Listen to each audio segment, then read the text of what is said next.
Mark Calloway here, and today I'm going to show you how you can create 3D sections similar to what we have on the screen here. So within Revit we have the ability to orientate our 3D view to any floor plan, section or elevation view within Revit.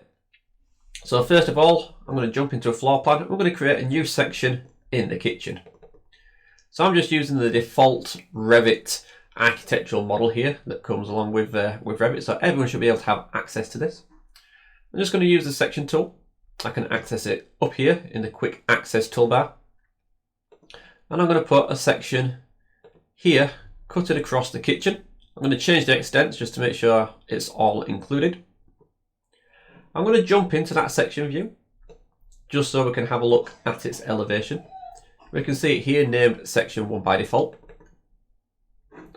I'm going to adjust those extents. I'm going to use these little blue grips here. I'm going to drag that down just below the ceiling. I'm also going to bring the bottom up there as well to just below the floor. Okay, I'm just going to jump now into the default 3D view. Okay, and if I go to the view cube in the top right hand corner, right click on that, I have the option Orientate to View. And in there, I can find sections. And I can find section 1, which is a section I've just created in the kitchen.